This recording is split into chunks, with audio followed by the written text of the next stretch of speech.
తెలంగాణ కాంగ్రెస్లో హాట్ టాపిక్గా మారిన పీసీసీ ప్రెసిడెంట్ ఎవరిని వరించబోతుంది? మరి ఏ సామాజిక వర్గానికి కాంగ్రెస్ పార్టీ పీసీసీ పదవి ఇవ్వబోతుంది? ఇదే హాట్ టాపిక్గా మారింది. ప్రస్తుతం మనతో పాటు అల్లంపూర్ మాజీ ఎమ్మెల్యే సంపత్ కుమార్ ఉన్నారు. నమస్కారం అండి సంపత్ కుమార్. కాంగ్రెస్ పార్టీ పాలన కొనసాగుతుంది. రాష్ట్రంలో మార్పు రావడం కోసం పార్టీ పాలన సాగిస్తుందని చెప్తున్నారు. ప్రస్తుతం పీసీసీ పదవి అనేది చాలా ఇంపార్టెంట్గా మారిన పరిస్థితి. సంపత్ కుమార్కు పదవి ఇస్తారా?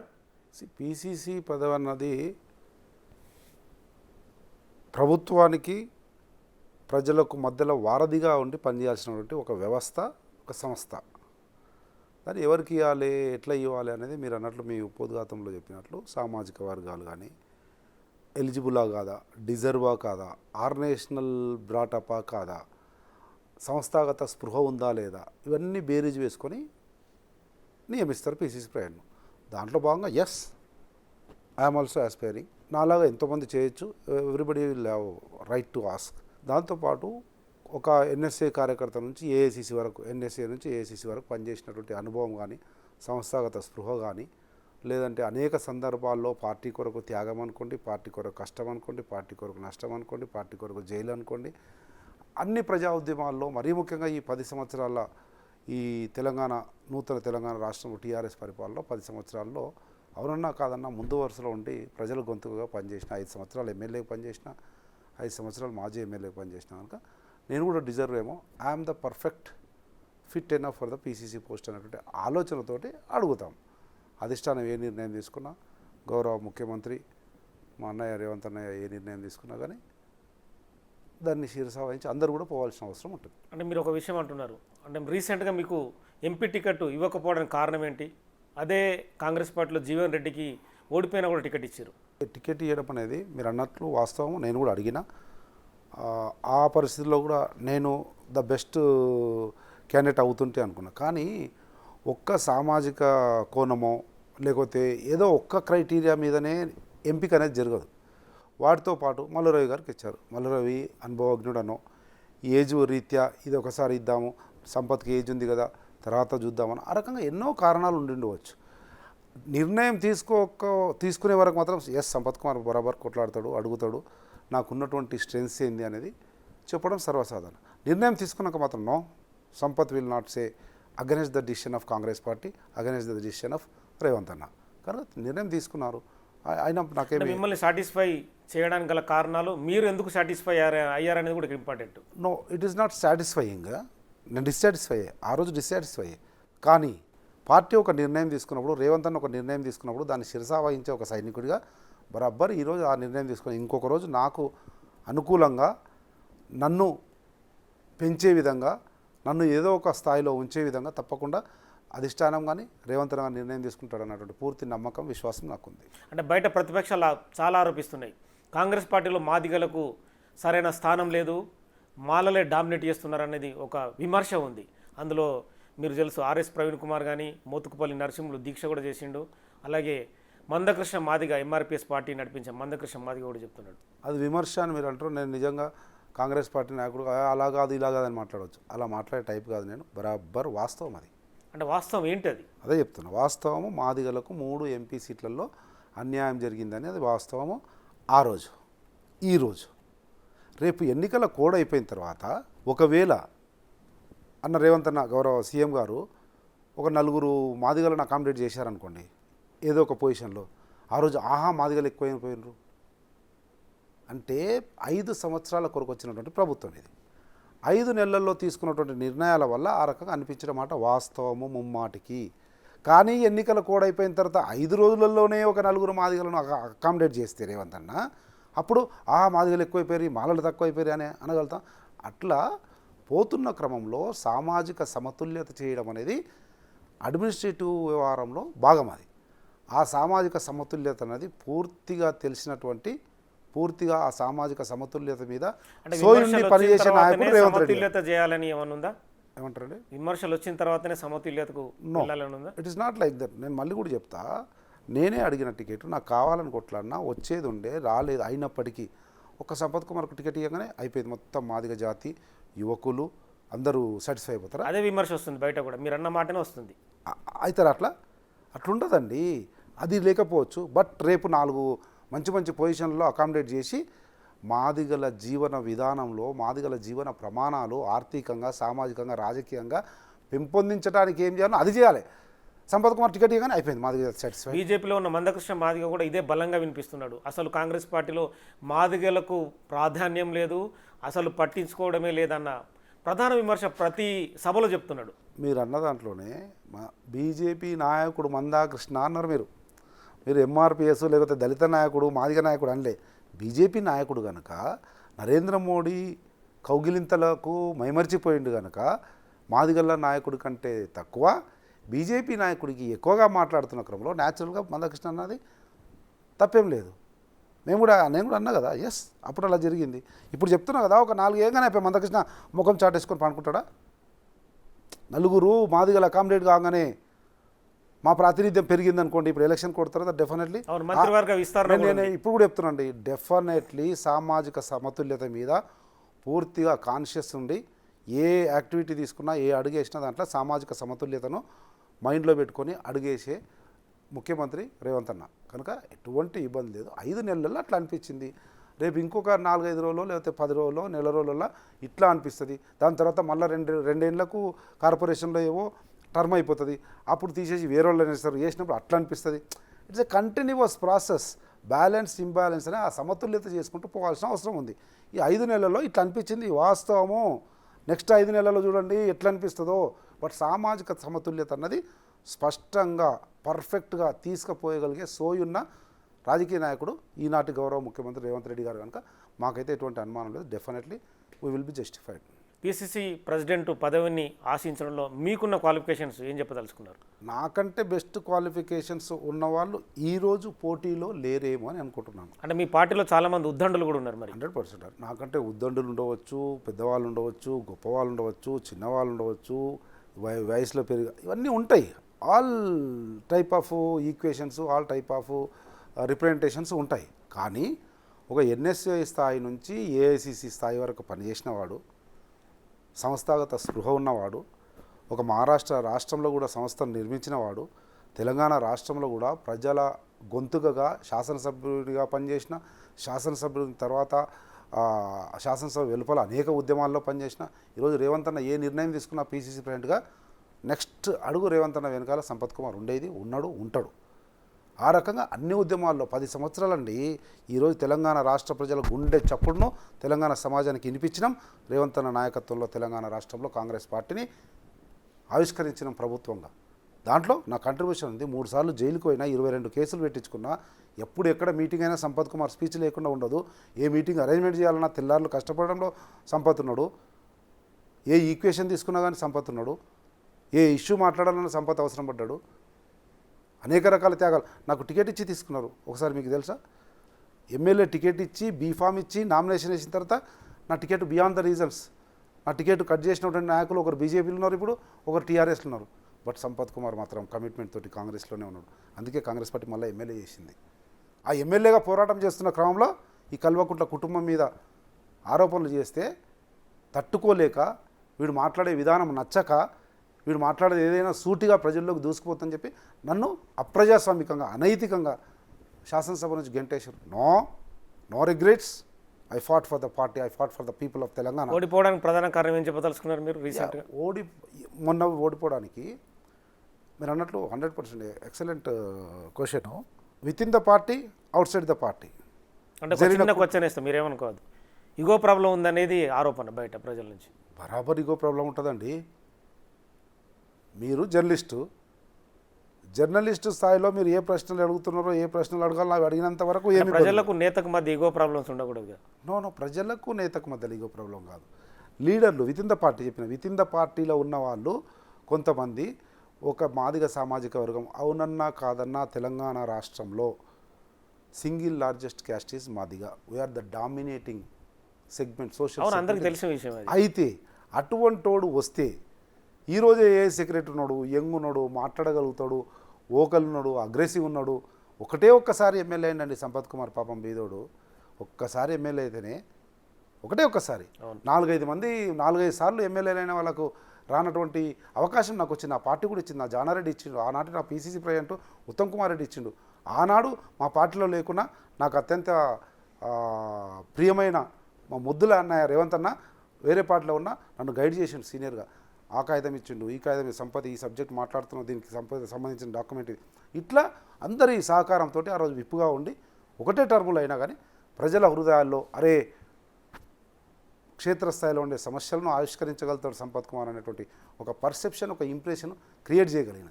కనుక ఇప్పుడు ఎట్లున్నాడు రేపు వస్తే ఇబ్బంది అవుతుందేమో మాకు అనేటువంటి ఆలోచనతో మీరు అన్నట్టు 100% with in the party, out side the party, కుట్రలో కుతంత్రాలో దాంట్లో భాగంగా అయిపోయిన చలో. అయినప్పటికీ మీరు చెప్పిన నాది కూడా పొరపాటు ఉండిండవచ్చు. నేను కూడా దేవుడు పైనుంచి దింపలే నన్ను. I'm also human being, I may committed some mistakes. నేను కూడా కొన్ని తప్పులు చేసిండవచ్చు. ఆ తప్పులను సరిదిద్దుకుంటాం. ప్రజలు శిక్ష చేసిర్రు, అనుభవిస్తున్న శిక్షను సరిదిద్దుకుంటా మళ్ళీ ప్రజలను ఒప్పించడానికి మీరు అన్నట్లు ఈగో ఉన్న లీడర్లు, కుట్రలు చేసే కుట్రలను అధిగమించిపోవడానికి ప్రయత్నం నాకు ఐఎమ్ ఫేస్డ్ అండి. Already I was gone through. కుట్రలను ఛేదించి ఎదిరించి వచ్చిన, మోసాలను ఛేదించి ఎదిరించి వచ్చిన. చెప్తున్నా కదా, నా టికెట్ కట్ చేసిరండి అర్ధరాత్రి.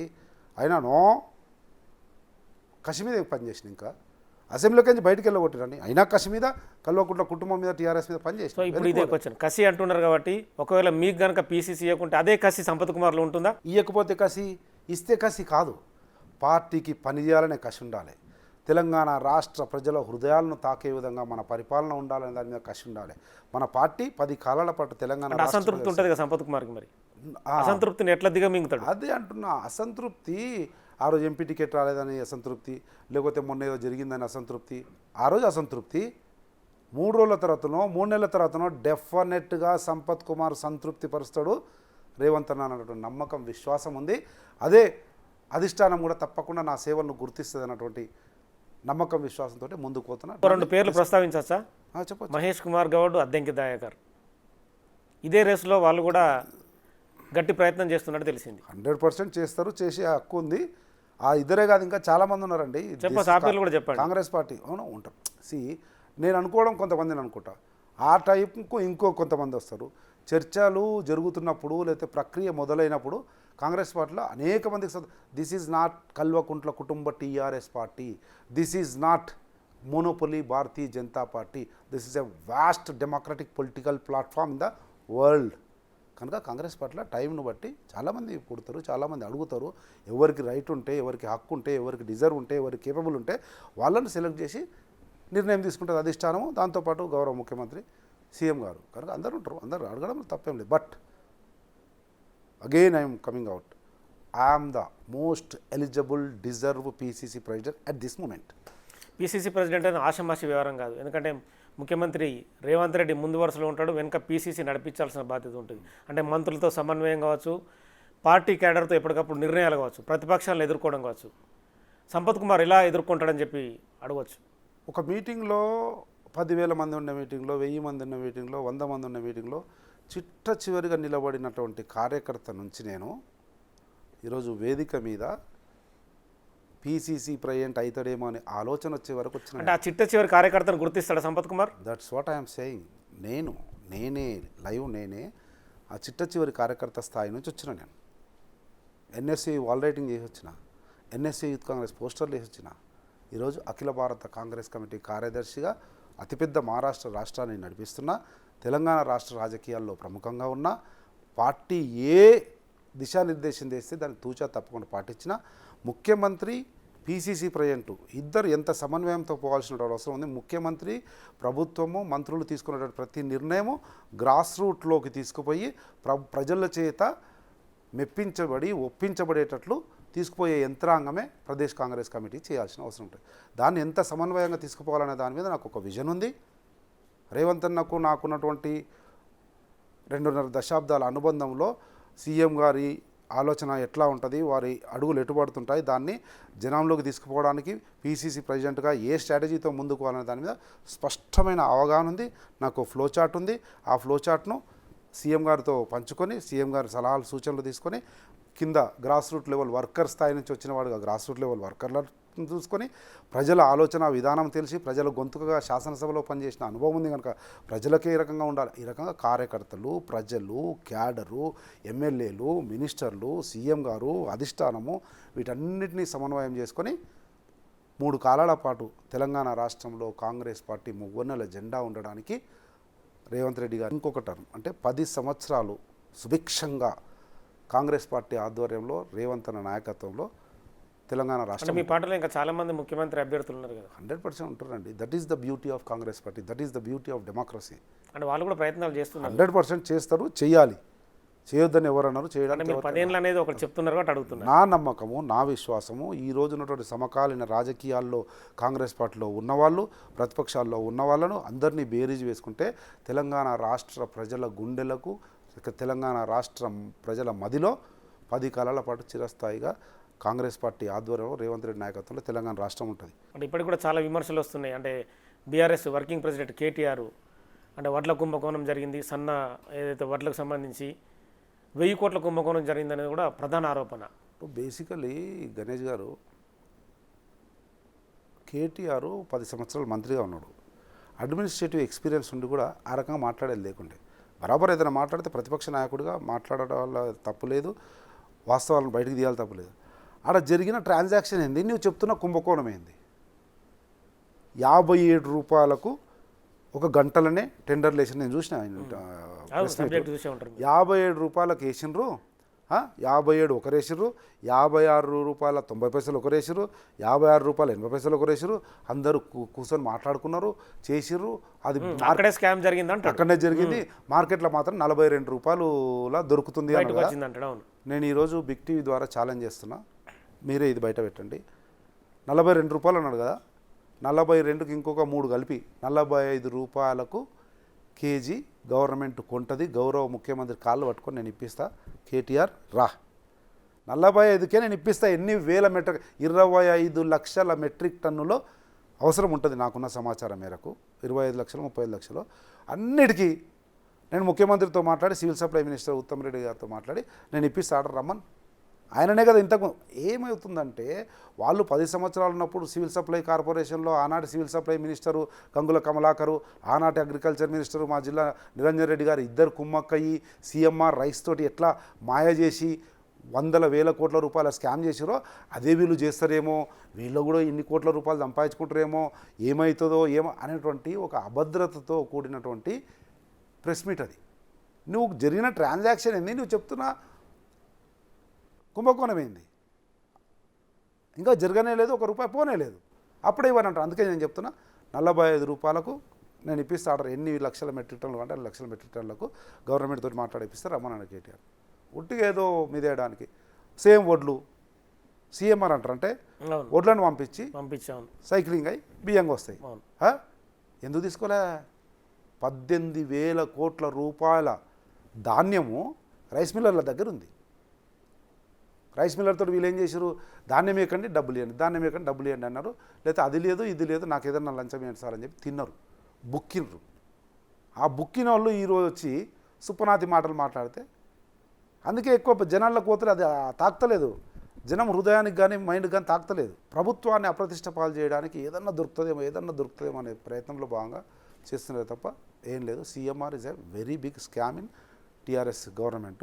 ఫోన్ ట్యాపింగ్ అంశాన్ని కాంగ్రెస్ పార్టీ ఎలా తీసుకుంటుంది? ఎందుకంటే అందరి నేతల ఫోన్లు విన్నారు, అందరి నేతలపైన నిరంతరం నిఘా ఉంది, ప్రతి కదలిక చూసామంటున్నారు.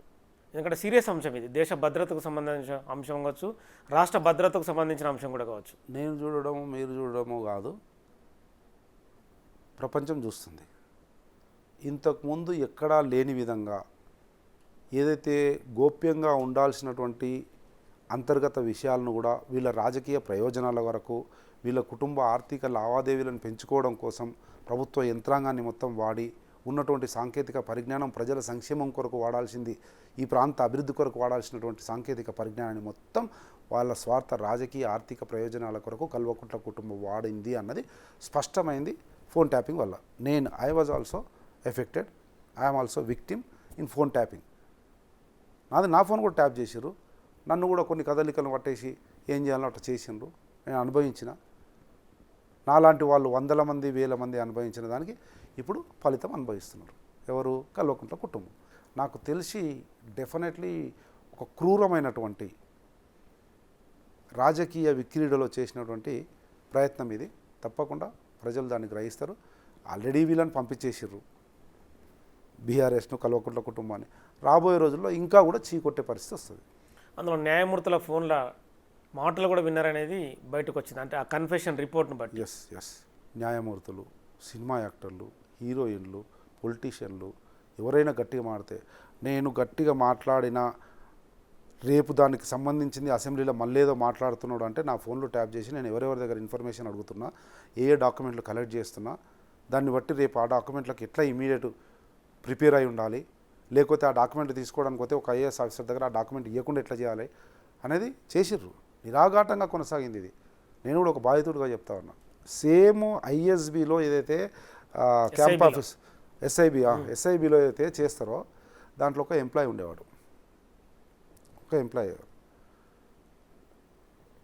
వాళ్ళు విన్నర్ నాది. తర్వాత వాళ్ళ బ్రదర్ దగ్గర సంపతన్న ఇంకొక అవతల మనిషి మాట్లాడినటువంటి విషయము మేము విన్నాము. దాని మీద ఇంకా నిశితంగా ఇంటర్వ్యూన్ అయ్యి వాస్తవాలు తెలుసుకొని చెప్పండి అని ఆయన వాళ్ళ బ్రదర్ చెప్తే వాళ్ళ బ్రదర్ నాకు చెప్పిండు. అది తెలిసి కొన్ని రోజుల్లోనే ఆయన సస్పెండ్ చేశారు. అంటే ఇన్వెస్టిగేషన్ కేవలం బయటకు చెప్పడం, బదనాం చేయడం వరకే జరుగుతుంది, ఎందుకు అరెస్ట్ చేస్తలేరని చెప్పి బీజేపీ నేతలు రఘునందన్ రావు కావచ్చు, ఈటెల కావచ్చు, సంజయ్ కావచ్చు, వీళ్ళందరూ ఆరోపిస్తున్నారు. క్లియర్గా కన్ఫెషన్ రిపోర్ట్లో బయటపడ్డ తర్వాత చట్ట ప్రకారంగా ప్రభుత్వం ఎందుకు ముందుకు పోతలేదనేది మీ మీద ప్రధాన విమర్శ. ఆ విమర్శను ఎట్లా తీసుకుంటుంది? బుద్ధి జ్ఞానం ఉండాలి బీజేపీ వాళ్ళకు. ఎవరైనా ఉండకోకో 10 ఏళ్ళు ఈయన అధికారంలో ఉంటే నీవు ఆడాధికారంలో కదా, చేతగాలే, బుద్ధి లేకపోయా, ఇద్దరు కలిసి అలాయ్ బలాయ్ చేసిరి, ఆయనకు నీకైనా మద్దతుగా ఉంట్రి. ఇప్పుడు కాంగ్రెస్ ప్రభుత్వం వచ్చిన తర్వాత 5 నెలల్లోనే 5 దశాబ్దాలుగా లేనటువంటి ఒక మర్మాన్ని బయటకు తీసి ఇక్కడ ఉన్నటువంటి పాలనకు ఒక ఎగ్జాంపుల్గా పర్ఫెక్టు అడ్మినిస్ట్రేషన్ పోతుందన్న దానికి ఎగ్జాంపుల్గా స్పెసిమెన్ లాగా తీసుకొస్తే దాని మీద నిందలేస్తే బరాబర్ ఏం జరగాలో జరుగుతుంది. ఏ టైంలో ఏం జరగాలో అది జరుగుతుంది. నువ్వు చెప్తే తెలుస్తుందా? పోయి చెప్పుకోపో మోడీ దగ్గర. సెంట్రల్ గవర్నమెంట్ కూడా ఇంటర్వ్యూ కావచ్చు కదా, what is happening in the state of Telangana అని చెప్పి సెంట్రల్ హోమ్ మినిస్టర్ కూడా ఇంటర్వ్యూ ఏదో చేయొచ్చు. చెప్పేయండి చేతనైతే. అది చేత కాదు, అంటే రాష్ట్ర ప్రభుత్వ అంశం కదా అంటారు వాళ్ళు. నో దేశ మీ పరిధిలో దర్యాప్తు జరుగుతుంది కాబట్టి మేము మీ ఉపోద్ఘాతంలోనే చెప్తుంది. దేశ భద్రత, ప్రతి పౌరుని యొక్క సొంత విషయాలు ఏవైతే వాటిని కూడా తీసుకున్నారు కనుక అవన్నిటికీ భంగం వాటిల్ని కనుక any time central government can also interview. అది ఏమీ చేయరు. కానీ 5 నెలల్లోనే ఏం చేయాలి. 5 నెలల్లో ఇంత పెద్ద విషయాన్ని బయటికి తీసుకొచ్చి మొత్తం ప్రపంచం, భారతదేశము రాజకీయాలు నిమరిపోయే వాస్తవాలను బయటికి తీసినట్టు ఒక మంచి పగడ్బందీ పోలీసు వ్యవస్థను నిర్మించి మేము వాళ్ళేమో వాళ్ళ స్వార్థం కొరకు పోలీసు వ్యవస్థను వాడుకున్నారు. రేవంత్ రెడ్డి నాయకత్వంలోని ప్రభుత్వం ఏమో జరిగినటువంటి పొరపాట్లను బయట తీయడంలో నిమగ్నమైంది. దాన్ని హర్షించాల్సింది పోయి ఇంకేదో కోడిగుడ్డు మీద ఈకలు వేయాలి, అంత వేస్ట్ విమర్శ. అంటే అరెస్ట్ చేయడానికి భయపడుతుండనేది ఏమన్నా ఉంటుందా అనేది వాళ్ళకు వచ్చాను. ఇంతకుముందే చెప్పినా మళ్ళీ ఇప్పుడు చెప్తున్నా. చెప్పండి. తెలంగాణ రాష్ట్రంలో భయం అనేది లేకుండా రాజకీయాల్లో ఏం చేయాలనుకున్నారో అది బరాబర్ చేయగలిగేటువంటి ఏకాగ్రతతో పోయే రాజకీయ నాయకుడు, స్థితప్రజ్ఞుడు రేవంత్ రెడ్డి. భయం అన్నది ఎవరో కాదండి, తెలంగాణ రాష్ట్రం ప్రపంచం చూసింది రేవంత్ రెడ్డిని. భయం అనేది లేకుండా నిఖార్సైనటువంటి రాజకీయ నాయకుడిగా ముందుకే పోతాడు తప్ప ఎన్నిక చూడడం అనేది స్పష్టమైంది కనుకనే ప్రజలు ఒప్పుకున్నారు కనుకనే ముఖ్యమంత్రిని చేసినారు. ఇంకా కూడా రేవంత్ రెడ్డి భయపడతాడు. ఏంది భయపడేది? రేవంత్ రెడ్డి లోటపీస్ ఈలను చూసా భయపడేది. భయపడితే ఎప్పుడో ఎన్నో జరగాలి అట్లా అనుకుంటే. ఎన్ని జరగలేదండి. ఎన్నిసార్లు నేను ఐ వాజ్ ఆల్సో విట్నెస్. ఎన్నిసార్లు పోలీస్ స్టేషన్ల వల్లే, ఎన్నిసార్లు జైలుకు పోలే, ఎన్నిసార్లు అరెస్ట్ చేయలే, ఎన్నిసార్లు హౌస్ అరెస్ట్లు కాలే, ఎన్నిసార్లు తోపులాటలు కాలే, ఎన్నిసార్లు బారికేళ్ళు ఎక్కలే, ఎన్నిసార్లు ఆ కేసులు పెట్టలే. ఇప్పుడు కూడా ఎన్ని కేసులు ఉన్నాయి ఆయన మీద కానీ మా మీద ఎన్ని. అట్లా భయపడే టైపు కాదు, భయపడేటువంటి ఆ రక్తంలోనే అది లేదు, రేవంత్ రక్తంలోనే. ఇంకోటి ప్రధాన కేసు బీఆర్ఎస్ గవర్నమెంట్లో నయీం ఎన్కౌంటర్ కేసు ఉంది. మీ జిల్లాకు సంబంధించిన నేతలే చాలామంది అడుగుతున్నారు, ఎందుకు రికార్డులు బయటకు రావడం లేదు, నయీం డైరీలు ఏమయ్యాయి, 1000 కోట్లు ఎక్కడికి పోయాయి అనేది. ఎవరు అడిగింది? వంశీకృష్ణ అడిగారు. మా ఎమ్మెల్యే. అవును, ఆయన అడిగి డిమాండ్ చేస్తున్నాడు. నేను అంటే ఆ డైరీలు ఎక్కడివి, వాటి వ్యవహారాలు ఎందుకు బయటకు రావడం లేదు? నేను కూడా డిమాండ్ చేస్తున్నాను. నేను కూడా డిమాండ్ తెలంగాణ సమాజం కూడా అడుగుతుంది. తెలంగాణ సమాజం కూడా అడుగుతుంది. ఎక్కడ పోయినా పోయి ఆ రోజు మనం చూసినాం కదా, కోకొల్లు ఎపిసోడ్లు అంటే ఎపిసోడ్లు, పుంకాల వార్తలు, డబ్బులు లెక్కబెట్టే మిషన్లే, ఒక 5-6 మిషన్లు పెట్టి డబ్బులు లెక్క పెట్టారు. తూకంతో బంగారు చేసిండ్రు, కిలోల భూమి డాక్యుమెంట్లు తీసుకున్నారు. ఎక్కడ పోయినా అడుగుతున్నాం, మేము కూడా అడుగుతున్నాం. అవన్నీ బుట్టదాగలు చేసి సిట్ అధికారిని వాళ్ళ కనుసైగల్లో ఉండే అధికారిని వేసి ఆ బంగారు, ఆ డబ్బులు, ఆ ప్రాపర్టీలు అన్నీ కూడా కల్వకుంట్ల కుటుంబం మెక్కేసి ఆ కేసుని నిర్వీర్యం చేసి ఈరోజు మీరన్న ఫోన్ ట్యాపింగ్లో అనేక హార్డ్ డిస్క్లు ధ్వంసం చేశారు కదా. అవును, హార్డ్ డిస్క్లలో ఇటువంటి ఎన్నో ఉండొచ్చు సమాచారాలు. దేశద్రోహులు ఉండొచ్చు, రాష్ట్రద్రోహులు ఉండొచ్చు, స్మగ్లర్స్ ఉండొచ్చు, కిడ్నాపర్లు ఉండొచ్చు, డ్రగ్స్ వాళ్ళు ఉండొచ్చు, నయం లాంటి వాళ్ళు ఉండొచ్చు, భూ కబ్జాదారులు ఉండొచ్చు. అవన్నీ వాయి కదా, అవన్నీ రికార్డ్స్ పెట్టి మనం అవన్నీ రికార్డ్స్ చేయడం అవి తీస్తే డెఫినెట్లీ అటువంటి విషయాల్లో అంటే ఇంకా కూడా టైం ఉంది. 5 నెలలే అండి. రేవంత్ అన్న అంటే గౌరవ ముఖ్యమంత్రి గారి ఆలోచన విధానం ఎట్లుంటుంది, పరిపాలన ఏ రకంగా ఉంటుంది, ఏ రకమైనటువంటి ఈ అడుగులు పడతాయి రాబోయే రోజుల్లో అన్నది ఓన్లీ 5 మంత్స్ మాత్రమే. ఆ 5 మంత్స్లో మనం 3 మంత్స్ పైన ఎలక్షన్ కోడ్లోనే ఉన్నాం కనుక ఇంకా ముందు చూస్తారు. బరాబర్ తెలంగాణ రాష్ట్రంలో ఉన్నటువంటి అనేక మంది విశ్లేషకులు కూడా అంచనా వేయలేనటువంటి మంచి స్పష్టమైన ప్రజల గుండెలకు అత్తుకునేది, ప్రజల సంక్షేమము, ఈ రాష్ట్ర అభివృద్ధి సమపాలలో ముందుకు పోయేటట్లు మాత్రం చేయగలుగుతారు రేవంత్ అన్నటువంటి నమ్మకం, విశ్వాసం ఉంది. ఎందుకంటే నేను చెప్పిన ఇంతకుముందే 2.5 దశాబ్దాలు ఒక మంచి అన్నయ్యగా చూసిన, ఒక మంచి నాయకుడిగా చూసిన, ఒక మంచి అడ్మినిస్ట్రేటర్గా ఇప్పుడు చూస్తున్నాం, ఒక మంచి సాన్నిధ్యంలో ఉండే ఒక మిత్రునిగా చూసిన. వారికి ఉన్నటువంటి అపారమైనటువంటి ఆలోచనలు ఉంటాయండి, అనంతమైన ఆలోచనలు, అపారమైన విషయ పరిజ్ఞానం ఉంటుంది. మనం కూడా చాలామంది అంటారు రేవంత్ అన్న ఫోన్ లేపడు, రేవంత్ అన్న ఫోన్ మాట్లాడని. కానీ ఎక్కడ ఏం జరుగుతుంది, ఎట్లా జరుగుతుంది అనేది పూసగుచ్చినట్లు చెప్పగలిగే విషయ పరిజ్ఞానం ఉంటుంది. తెలంగాణ గీతం పైన విమర్శలు వస్తున్నాయి, ఆంధ్రాకు చెందిన దర్శకుడితో రికార్డు చేపిస్తున్నారు అనేది. నేను మీ దగ్గర ఇంటర్వ్యూకి పిలిస్తే వచ్చిన, మీరు ఇంటర్వ్యూ చేస్తున్నారు. ఆ కెమెరామ్యాన్ ఆంధ్ర అయినా, అలంపూర్ ఆయన అయితే టీఆర్ఎస్ ఆయన ఇంతకుముందు నక్సలైట్ ఉండేనా, ఎల్టీటీ తీవ్రవాది ఉండేనా, నాకెందుకండి? మీరు ఇంటర్వ్యూ చేస్తున్నారు, నేను వచ్చినాను మీతో ఇంటర్వ్యూ చేస్తున్నా. మీరు ఏ కెమెరామ్యాన్ పెట్టుకున్నారు, ఏ టెక్నాలజీ వాడుతున్నారు, ఎవరితో చేపిస్తున్నారు? Andesri is a perfect writer. అందశ్రీతో కూడా నాకు అనుబంధం ఉంది కనుక చెప్తున్నా. ఆయన పాటలు, ఆయన నేపథ్యం తెలిసిన వాడికి చెప్తున్నా. రేవంత్ అన్న ఆయన నమ్మిండు, ఆ పాటను నమ్మిండు. నేను కూడా ఉన్న ఆ రోజు చర్చలో నమ్మిండు. అందశ్రీకి చెప్పిండు. అందశ్రీ కీరవాన్తో చేపిస్తున్నాడా, లేకపోతే ఆ పంజాబ్ ఆయనతో చేపిస్తున్నాడా, బల్లె బల్లె అని పంజాబ్ ఆయన ఉంటాడు ఆయన మ్యూజిక్ డైరెక్టర్, ఆయనతో చేపిస్తున్నాడా అనేది ఇన్ వాట్ వే డిబేట్ అనేది ఎందుకు వస్తుంది విమర్శ? ఏది దొరక, అదే నేను చెప్తున్నాను కదా, ఏది దొరకక మా ప్రవీణ్, ఆర్ఎస్ ప్రవీణ్, మీరు చెప్పిన ఆర్ఎస్ ప్రవీణే కదా ఎంత తీసింది, ఆర్ఎస్ ప్రవీణ్ గైనా ఆయన గురించి ఎందుకు, కానీ ఏది దొరకక ఏదో ఒకటి తీయాలని చెప్పి ఇవన్నీ ఆయనతో ఎందుకు చెప్పాలి, ఇది ఆయన good officer, good for nothing politician Praveen Kumar. నీవు విచ్చలవిడిగా ఏ భావజాలం గురించి చెప్పి ఏ భావజాలంతో వచ్చి ఇప్పుడు ఏ భావజాలం కొరకు మాట్లాడుతున్నావో దాని అంతటికి వ్యతిరేకంగా పనిచేసి వచ్చి రాజకీయాల కల్వకుంట్ల కుటుంబానికి వత్తాసు వలికే ఒక బాణంగా బయటకు వచ్చి అది కుదరకపోవడంలో మళ్ళీ వాళ్ళ గడిల్లోకి పోయి మళ్ళీ ఈరోజు వాళ్ళ గొంతుకగా మాట్లాడి ఎట్లా ప్రజలు ఒప్పుకుంటారు, ఎట్లా ప్రజలు నమ్ముతారు? ఓకే అండి, థ్యాంక్ యూ. సో మొత్తానికైతే సంపత్ కుమార్ గారు ఖచ్చితంగా తాను పీసీసీ పదవిస్తే సమర్థంగా నడిపిస్తాను, అన్ని వర్గాల్ని తాను ఏకతాటిపై తీసుకెళ్తాను, ముఖ్యమంత్రి రేవంత్ రెడ్డి వెనుక ఉండి ప్రజాపాలన ఎట్లయితే తెలంగాణ ప్రజలు కోరుకుంటున్నారో ఆ పాలనని ఖచ్చితంగా అందిస్తాం. అలాగే ఏదైతే ఫోన్ ట్యాపింగ్ కావచ్చు, నయం ఎన్కౌంటర్ కేసు కావచ్చు, ఏ కేసులైనా సరే సమర్థవంతంగా దర్యాప్తు జరిపి దోషులకు శిక్షలు పడతాయి, జైలుకి వెళ్ళే పరిస్థితి కూడా ఉంటుందని చెప్తున్నారు. Keep watching Big TV.